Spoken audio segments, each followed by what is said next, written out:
ఇలా చేయడం కొందరికి బాధ కలిగించొచ్చు.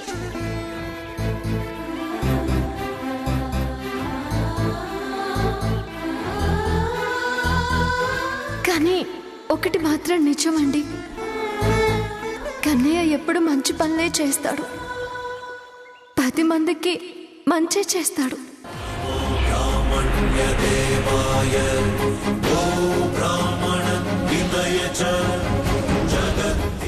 కంసుని చంపిన, కురుక్షేత్రం జరిపిన, గోవుల్ని కాచిన, గోవర్ధనగిరి ఎత్తిన, భగవద్గీత చెప్పిన, విశ్వరూపం చూపిన, ఆఖరికి ఈ శ్యామని ఇంత గొప్ప ఇంటికి కోడల్ని చేసిన అది ఆ కన్నయ్య వల్లే తప్ప ఇంకెవరి వల్ల కాదు.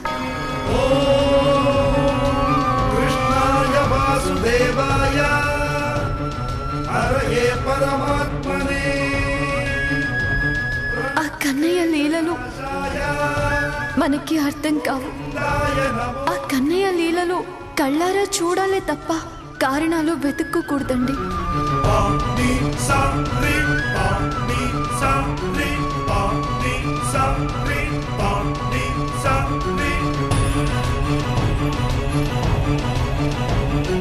దయచేసి మా పెళ్ళి ఎలా జరిగింది, ఎందుకు జరిగింది అని కారణాలు ఆలోచించకుండా మంచి మనసుతో మా ఇద్దరిని ఆశీర్వదించండి.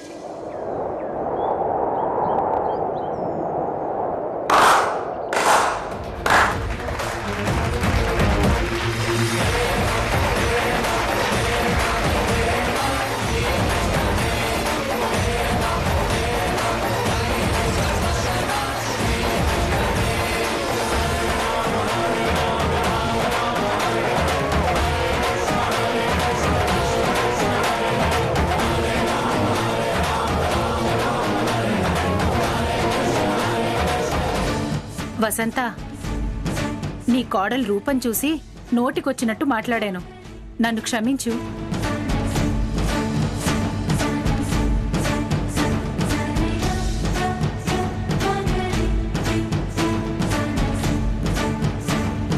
తన మాటలు విన్నాక నేనెంత మూర్ఖంగా మాట్లాడానో నాకు అర్థమైంది వసంత. అమ్మా, ఐఎమ్ సారీ.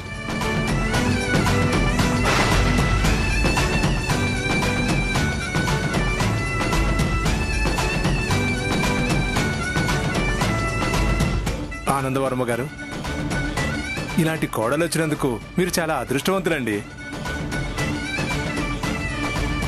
అవునండి, మేం చాలా అదృష్టవంతులం. పెళ్లి కూతురు, ఈ పెళ్లి కూతురు మా కూతురేనండి.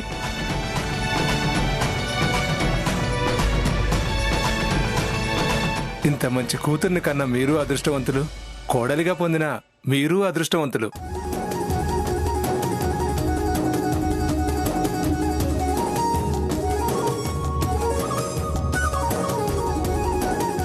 అతిథులందరికీ అద్భుతమైన విందు సిద్ధంగా ఉంది. ఆ విందు ఆరగించిన తర్వాత వీణుల విందుగా ప్రముఖ గాయని కుమారి రూపారాణి గారి పాట కచేరీ ఉంటుంది.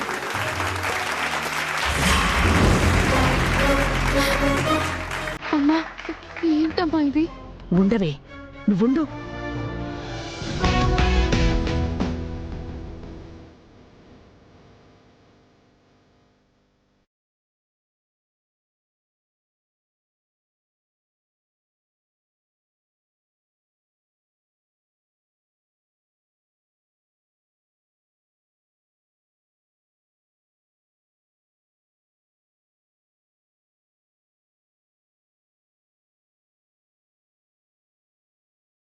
రే అఖిల్, పద, మీరు కూడా భోంచేద్దరు గాని ఆ తర్వాత పాట కచేరీ మొదలవుతుంది, సరేనా?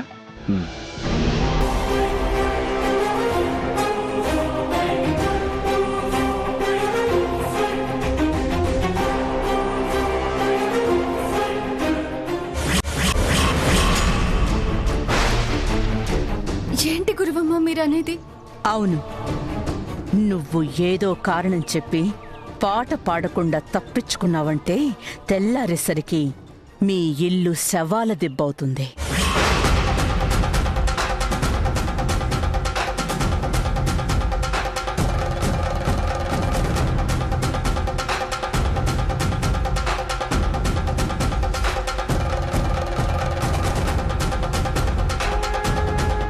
దయచేసి అలా మాట్లాడకు గురువమ్మ.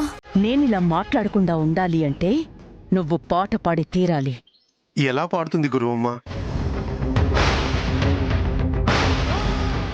10 మందిలో ఉండాల్సిన పెళ్లి కూతురు పక్కకెళ్ళి ఎలా పాడగలుగుతుంది? గురువమ్మ, నీకు దండం పెడతాను. ఇప్పటి వరకు నువ్వు మాకు చాలా సాయం చేశావు. దానికి మేము ఎంతో రుణపడి ఉన్నాం. ఇటువంటి పరిస్థితుల్లో శ్యామా చేత పాట పాడించి దాని కాపురానికి ముప్పొచ్చే పని చేయొద్దు గురువమ్మ. నీకు పుణ్యం ఉంటుంది. ఈ పక్క సాయం చేయి గురువమ్మ. జీవితాంతం నీ కాళ్ళ దగ్గర పడి ఊడిగం చేసుకుంటాం. మీ ఊడిగాలేవి నాకు అక్కర్లేదు. ఈ పూట శ్యామ పాట పాడటమే నాకు కావాల్సింది. నా కూతురి పరువు నిలబడ్డమే నాకు కావాలి. తప్పు గురువమ్మ, ఇలా చేయటం చాలా తప్పు. తప్పో ఒప్పో నాకు అనవసరం. ఇలా చేసి తీరాల్సిందే.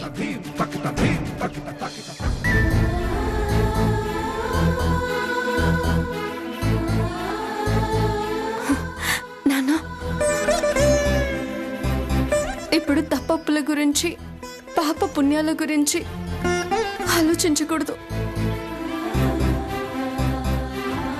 వాళ్ళ అప్పు తీరే వరకు పాట పాడడం నా బాధ్యత కాబట్టి పాడతాను.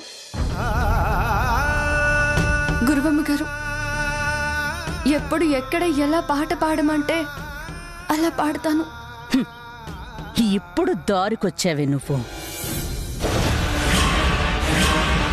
ఇప్పుడు నువ్వు ఏం చెయ్యాలంటే, నీకు ఒంట్లో బాగోలేదని నీ మొగుడికి అబద్ధం చెప్పి కళ్ళు తిరిగినట్టుగా నీ మొగుడి ముందు చిన్న నాటకం ఆడాలి. ఆయనకి అబద్ధం చెప్పాలా? ఆయన ముందు నాటకం ఆడాలా? అవును. ఆయనకి అబద్ధం చెప్పేవాళ్ళన్నా ఇలా నాటకం ఆడేవాళ్ళన్నా అసహ్యం గురువమ్మ. ఆయన నిన్ను అసహించుకుంటే నాకొచ్చే నష్టం ఏమీ లేదు.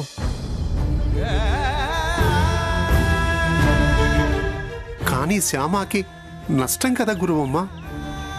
ఏయ్, అది నాకనవసరం. నాకు మాత్రం నష్టం కలగకూడదు. ఏయ్, నువ్వురా. గురువమ్మ, గురువమ్మ,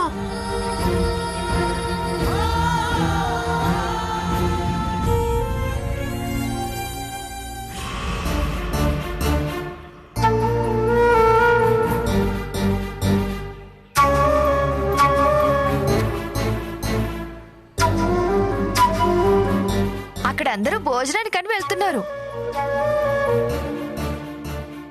లేట్ చేస్తే మనకేమీ మిగలదు. పదండి తిందాం. ఇప్పుడున్న పరిస్థితుల్లో తిండి ఎలా తింటాం శోభ? అవతల గురువమ్మ ఇప్పుడు శ్యామ పాట పాడాల్సిందే అని పట్టుపడుతుంది.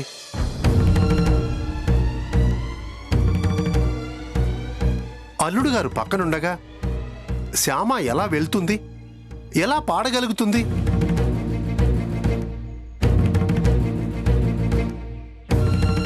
ఇటువంటి పరిస్థితుల్లో శ్యామ ఏం చేస్తుందో, ఎలా చేస్తుందో అసలు అర్థమే కావట్లేదు.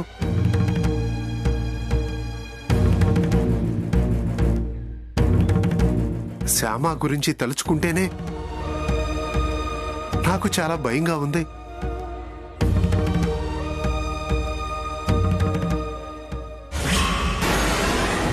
ఏంటి వీళ్ళు ఇంకా భోజనానికి వెళ్ళలేదు?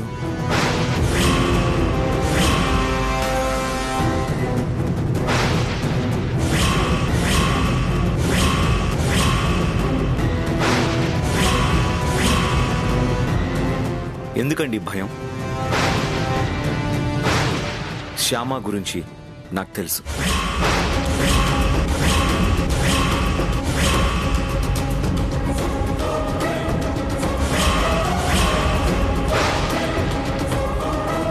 తెలుసా శ్యామ గురించి మీకు? బాగా తెలుసు.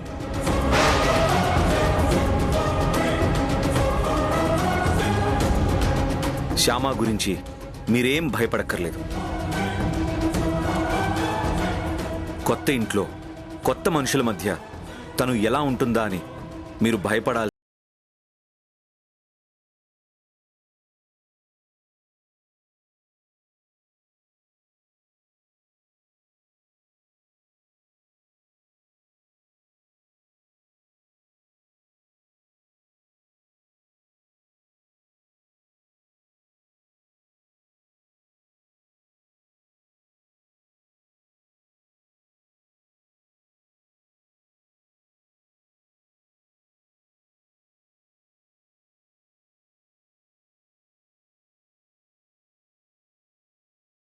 పదండి భోజనానికి. శ్యామ గురించి భయపడాల్సిన అవసరం లేదు అంటున్నాడు కదా. పదండి భోజనానికి.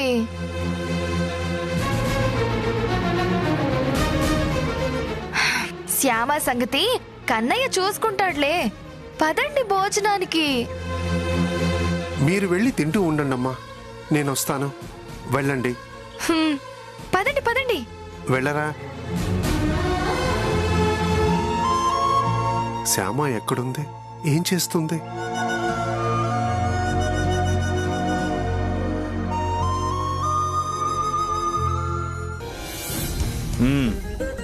ఎరా ఫుడ్ ఎలా ఉందిరా? సూపర్ ఉంది. మాత్రం అదిరిపోయిందిరా.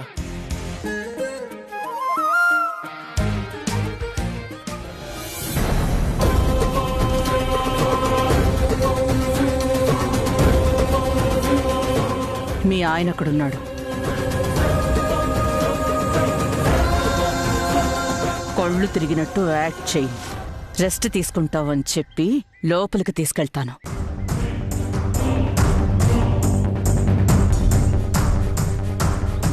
స్టోర్ రూమ్లో మైక్ ఏర్పాటు చేశాను. 600 106 సరే, పాట పూర్తయ్యే వరకు నువ్వు స్టోర్ రూమ్లోంచి బయటికి రాకూడదు. ఒరే అఖిల్, ఫుడ్ ఐటమ్స్ అన్ని బాగున్నాయిరా, కాకపోతే ఒకటే బాలేదు. ఏం బాలేదురా? నువ్వు చేసిన పని బాలేదురా. నేనేం చేశానురా? ఇంత హ్యాండ్సమ్ ఫెలోవి ఏ బ్యూటీ క్వీన్ పెళ్లి చేసుకుంటావు అనుకుంటే పోయి అలాంటి అమ్మాయిని చేసుకున్నావేంట్రా? అదే బాలేదురా. రై, అందం అనేది చూసే వాళ్ళ దృష్టిని బట్టి ఉంటుందిరా. మనం కూడా అలా ఉంటే ఎలా? అది ఈ రోజుల్లో. అర్థమైందా?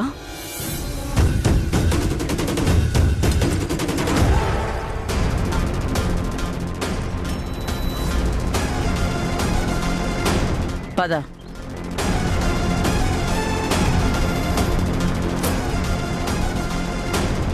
అర్థమైందా? శ్యామ కమ్. వీళ్ళు నా ఫ్రెండ్స్. వీడి సాయి, వీడి పేరు మాధవ్. నమస్తే అండి. నమస్తే అండి.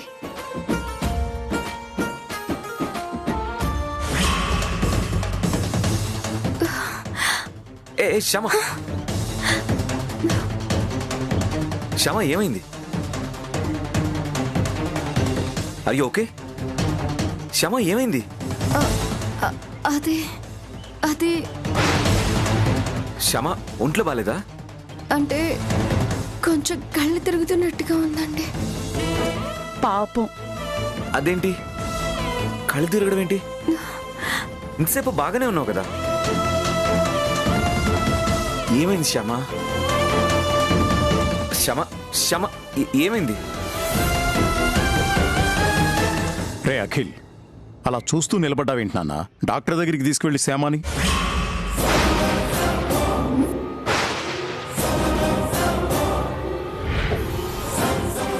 వద్దండి, నీరసంగా ఉండడం వల్ల అలా కళ్ళు తిరుగుతున్నట్టుగా అనిపిస్తుంది అంతే.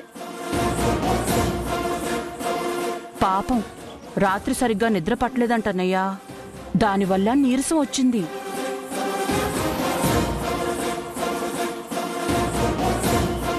అయినా సరే ఒకసారి డాక్టర్కి చూపిస్తే మంచిది కదా. ఆ అవసరం లేదులే అన్నయ్య గారు.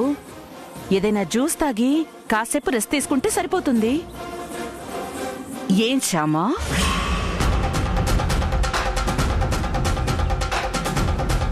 సరే ఒరే అఖిల్, శ్యామాని తీసుకెళ్ళి ఏదైనా జ్యూస్ తాగించు. Okay daddy. అమ్మో, వీడు శ్యామాని తీసుకెళ్తే రూమ్లో పాట ఎలా పాడుతుంది? రా శ్యామ. ఆ!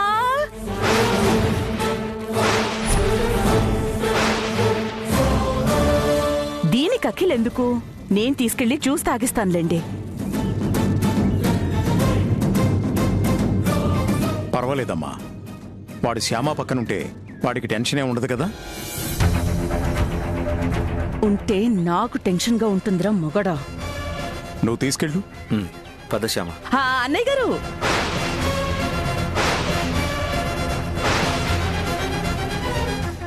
అఖిల్కి మా రూపారాణి పాట అంటే చాలా ఇష్టం కదా.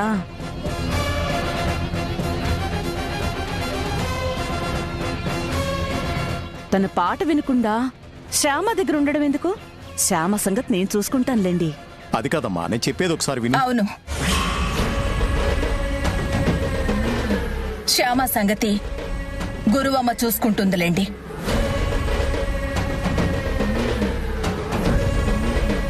అఖిల్ వెళ్ళక్కర్లేదు. అవునవును, నేను చూసుకుంటాను వదినా. శ్యామాని బాగా చూసుకుంటాను. మీరు వెళ్ళండి. అఖిల్, మీరు వెళ్ళండి వెళ్ళండి, నేను శ్యామాని చూసుకుంటాను. జాగ్రత్తమ్మా, జాగ్రత్త. పద.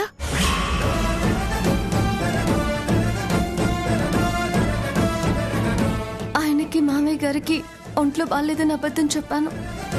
నేను అబద్ధం చెప్పి పాట పాడుతున్నానన్న విషయం బయటపడితే నలుగురిలో అఖిల్ బాబు గారి పరువేమవుతుందో. ఆయనకి చెడ్డ పేరు రాకుండా నువ్వే కాపాడాలి కన్నయ్య. పద. ఇంకా నిలబడ్డావేంటే? రా.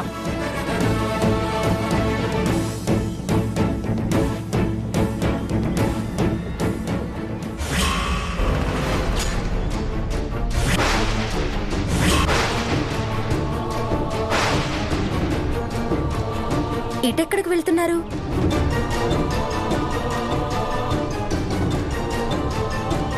అడిగితే ఒకరి మొహాలు ఒకరు చూసుకుంటారేంటి?